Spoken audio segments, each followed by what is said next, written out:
You know all those apps you use every single day?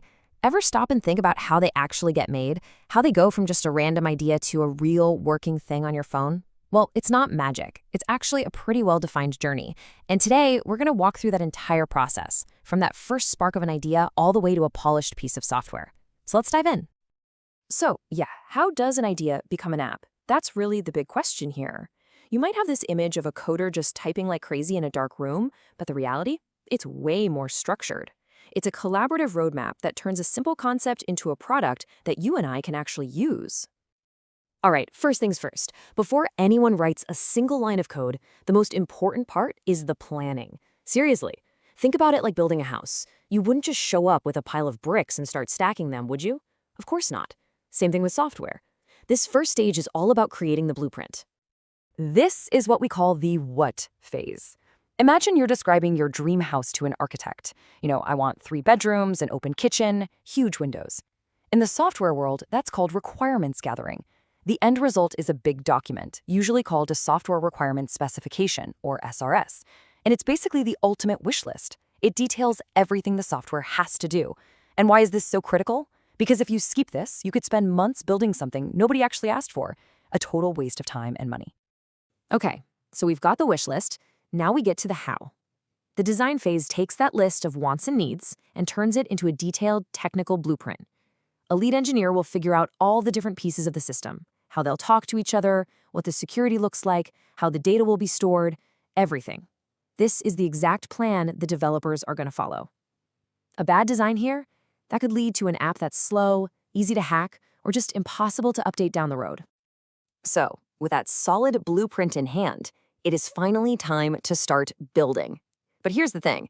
Building software isn't just a one-and-done job. It's this constant loop of creating something and then checking it over and over to make sure that what's being built is not just working, but that it's high quality from the get-go.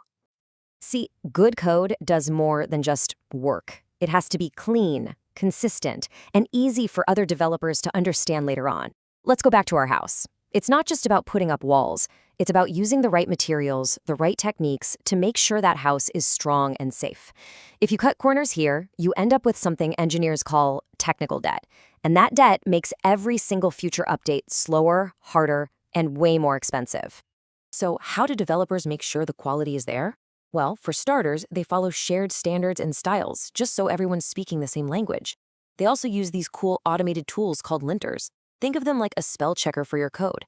They catch errors and weird formatting on the fly. And finally, they leave comments right in the code, which are basically notes to their future selves or other developers explaining why they did something a certain way. Once you've built some parts of the house, what do? You bring in an inspector. And in software, that's called testing.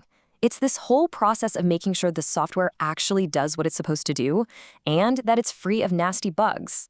A well-tested app is a reliable app, a secure app, and a fast app. Now, testing isn't just one thing. It happens in layers. First up, developers do unit tests on the tiniest little pieces of code. That's like checking a single light switch to make sure it's wired correctly. Then there's integration testing, where you check if different parts work together. Like, does that switch actually turn on the right light? After that comes system testing, which is checking the whole house. And finally, the most important one, user acceptance testing, or UAT. That's when you let the actual homeowner, the end user, walk through and give the final thumbs up. The software is built, it's tested, it's ready to go. Awesome! But you don't just throw the doors open and let everyone rush in at once. A software launch is more like a phased open house, where you gradually let different groups of people in to see the new place. And that brings us to the term release.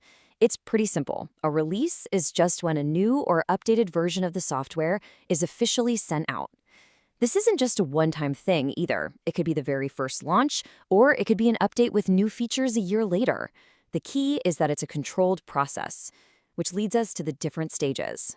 Yeah, releases almost always happen in phases. First up is the alpha release. This is an early, kind of buggy version that only a small internal team gets to play with.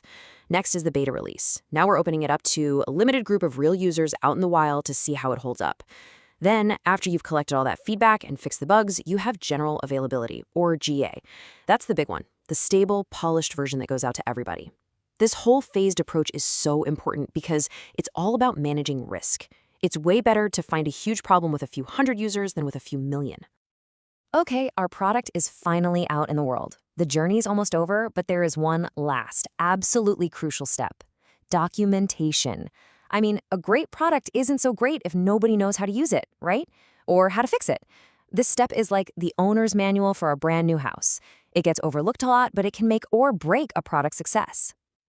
And there are really two main kinds of manuals you need to create. First, there's system documentation. This is for the techies, the engineers, the developers. It explains how the software is built, how it all works under the hood. Then you have user documentation. This is for the rest of us. It explains how to actually use the product. If you mess up the first one, the software becomes impossible to improve. If you mess up the second one, you get a lot of frustrated users. So system documentation includes things like README files, which give a quick overview, those super detailed architecture documents from the design phase, all those helpful code comments we talked about, and guides for future maintenance. This stuff is the architectural drawings, the plumbing diagrams. Without it, a new engineer joining the team would be totally lost.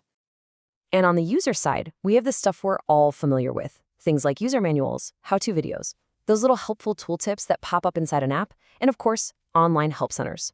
This is the friendly instruction booklet that comes with your new gadget, and it's essential for helping people get the most out of the product without needing to call tech support.